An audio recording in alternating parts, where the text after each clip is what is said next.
Welcome back my YouTube channel NCERT maths hub. आज हम बात करने वाले हैं वर्कशीट संख्या 70 की, जो कि कक्षा 10वीं के गणित विषय के लिए शिक्षा निदेशालय राष्ट्रीय राजधानी क्षेत्र दिल्ली से 21 दिसंबर 2020 के लिए रिलीज़ की गई है। सो आज इस वीडियो में हम बात करने वाले हैं कुछ विविध प्रश्नों की, जो कि प्रायिकता पर आधारित है। स्टूडेंट्स, आप देख सकते हैं आपके सामने 3 उदाहरण दिए गए हैं। सो इन उदाहरणों का आप इनके हल से समझ सकते हैं। इनका हल ऑलरेडी दिया गया है यहाँ पर। अब हमें अभ्यास के लिए कुछ प्रश्न दिए गए हैं, जैसा कि आप देख सकते हैं स्क्रीन पर हमें 4 प्रश्न दिए गए हैं अभ्यास के लिए। इनका हल करने का प्रयास करते हैं। सो पहला प्रश्न आपके सामने स्क्रीन पर है। एक बालक के पास 6 फलक वाला एक पासा है, जिसके फलक इस प्रकार अंग्रेजी अक्षर दर्शाते हैं। जैसा कि आप देख सकते हैं उस पासे पर क्या है, आपके सामने दिए गए हैं ABCDE और A। सो पासा एक बार उछाला जाता है, इसके आने की क्या प्रायिकता है, मतलब A और D। आपसे पूछा जा रहा है A आने की प्रायिकता क्या होगी और D आने की प्रायिकता क्या होगी। सो आप देख सकते हैं पासे के फलक पर A, B, C, D, E और A है। सो A आने की प्रायिकता हमसे पूछी गई, तो A कितनी बार है, 2 बार है। B एक बार है, C एक बार है, D एक बार है और E एक बार है। सो हमसे पूछा जा रहा है पहले भाग में A आने की प्रायिकता क्या होगी। सो घटना के अनुकूल परिणाम बटा में कुल संभावित परिणाम। हमारे पास क्या फॉर्मूला होता है, क्या प्रायिकता ज्ञात करने का। सो A के आने की प्रायिकता जो है उसकी, यानी A के अनुकूल कितने परिणाम हमारे पास, 2 परिणाम है, क्योंकि A के अनुकूल आप देख सकते हैं A के अनुकूल हमारे पास 2 परिणाम है। सो घटना के अनुकूल परिणाम बाय कुल संभावित परिणाम बटा में कुल संभावित परिणाम। सो 2/6 जो कि 1/3 हो जाएगा। सो परिणाम जो A आने की प्रायिकता उसकी मिल जाती है हमें 1/3। अब बात करते हैं D के आने की प्रायिकता। जैसा कि आप देख सकते हैं D एक ही बार आता है। सो घटना के अनुकूल परिणाम बटा में कुल संभावित परिणाम, और घटना के अनुकूल हमारे पास एक ही परिणाम है, जो कि आप देख सकते हैं हमारे पास एक ही है D। सो 1 में कुल संभावित परिणाम कितने हैं, 6। इनमें से कोई भी आ सकता है। सो कुल मिल जाएगा हमें, कुल संभावित परिणाम मिल जाते हैं 6। सो 1/6 हमें मिल जाता है D के आने की प्रायिकता। अब देखते हैं प्रश्न नंबर 2 में। एक थैले में 5 लाल कंचे हैं, 8 सफ़ेद कंचे हैं और 4 हरे कंचे हैं। थैले में से एक कंचा निकाला गया, क्या प्रायिकता है कि निकाला गया कंचा होगा लाल, सफ़ेद और हरा नहीं होगा। सो दिया है लाल कंचों की कुल संख्या। देखिए अब लाल कंचों की कुल संख्या दी गई है 5 है, सफ़ेद कंचों की कुल संख्या दी गई है 8 है, और हरे कंचे कुल कितने हमारे पास 4 हैं। सो कंचों की कुल संख्या कितनी हो जाती है, 5 जमा में 8 जमा में 4 हमें मिल जाता है 17। सो 5 जमा 8 13, 13 जमा 4 करते हैं तो 17 हमें मिल जाता है। कुल कंचे कितने हमारे पास 17 हैं अभी। सो लाल कंचे की आने की प्रायिकता, मतलब लाल कंचे के अनुकूल परिणाम हमारे पास कितने हैं, 5 है, क्योंकि लाल कंचों की संख्या कितनी है, 5 है, बटा में कुल संभावित परिणाम कितने हमारे पास 17 है। सो लाल कंचे की प्रायिकता क्या होगी, लाल कंचों की संख्या बटा में कुल कंचों की संख्या, या कंचों की कुल संख्या कह दीजिए 5/17।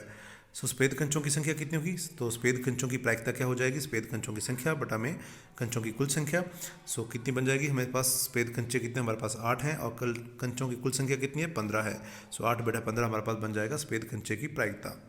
अब देखिए क्या है तीसरे भाग में, हरा कंचा नहीं होने की प्रायिकता हमसे पूछी जा रही है।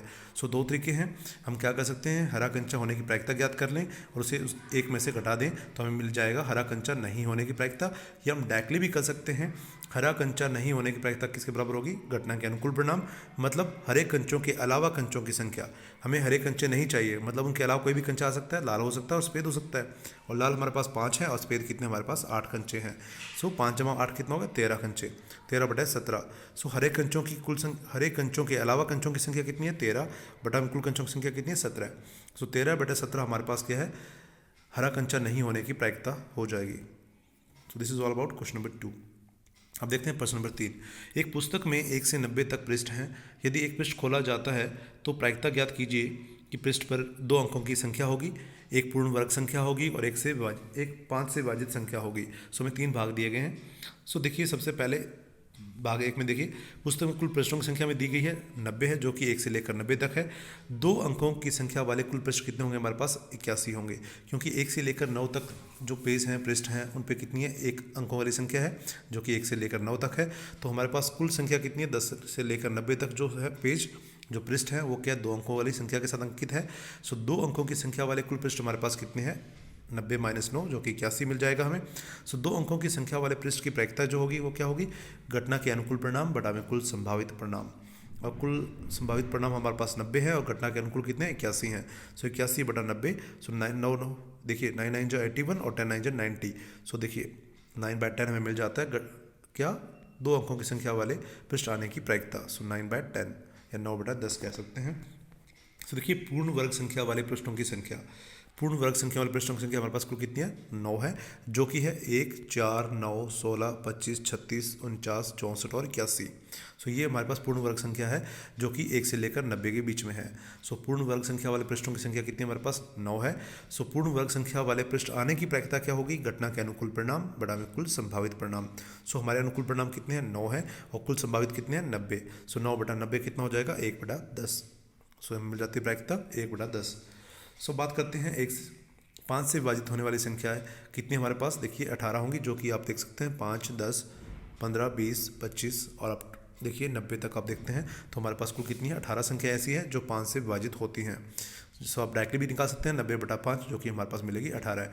सो अतः 5 से विभाजित होने वाली संख्या वाले जो पृष्ठ हैं उनके आने की प्रायिकता क्या होगी, घटना के अनुकूल परिणाम बटा में कुल संभावित परिणाम।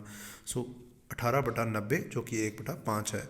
सो 5 से विभाजित होने वाले पृष्ठों की संख्या कितनी होगी हमारे पास, जो पृष्ठ आने की प्रायिकता क्या होगी 18/90 जो कि 1/5 है। अब देखते हैं प्रश्न नंबर 4 में हमें एक डिब्बा दिया गया है और डिब्बे में 5 लोहे के टुकड़े हैं और n लकड़ी के टुकड़े हैं। देखिए यहाँ पे क्या है n। सो n लकड़ी के टुकड़े रखे हैं। यदि लकड़ी के टुकड़े मिलने की प्रायिकता लोहे के टुकड़े मिलने की प्रायिकता से 3 गुना है। सो देखिए लोहे के टुकड़े हमारे पास कितने 5 है और लकड़ी कितने n है, और हमसे ये कहा जा रहा है कि लकड़ी के टुकड़े मिलने की प्रायिकता जो है वो लोहे के टुकड़े मिलने की प्रायिकता से 3 गुना है। तो n का मान ज्ञात कीजिए। सो हमें दिया है लोहे के टुकड़ों की संख्या कितनी है 5 है और लकड़ी के टुकड़ों की संख्या कितनी है n है, और कुल टुकड़ों की संख्या कितनी हो जाएगी 5 जमा में n। 5 और n कितना मिल जाएगा हमें 5 जमा में n। सो क्योंकि लकड़ी के टुकड़े की मिलने की प्रायिकता किसके बराबर है 3 गुना में लोहे के टुकड़े मिलने की प्रायिकता से। सो अब देखिए लकड़ी के टुकड़े की मिलने की प्रायिकता क्या होगी, लकड़ी के टुकड़ों की संख्या बटा में कुल टुकड़ों की संख्या, और लकड़ी के टुकड़े हमारे पास कितने हैं n है और कुल कितने हैं 5 जमा में n बराबर देखिए 3 गुना में लोहे के टुकड़े मिलने की प्रायिकता क्या होगी, लोहे के टुकड़ों की संख्या बटा में कुल टुकड़ों की संख्या, जो कि कुल हमारे पास कितने हैं 5 जमा में n और लोहे कितने 5 हैं। सो 5 जमा n 5 जमा में आपका कट जाएगा। सो 3 गुना 5 कितना होगा 15। सो n बराबर है 15 है। सो हमें मिल जाता है n बराबर 15, जो कि हमें मान ज्ञात करना था n का। सो अतः n बराबर 15 है। This is all about worksheet number 70। So if you learn from this video then please do subscribe my channel and share this video as much as you can. Thanks for watching.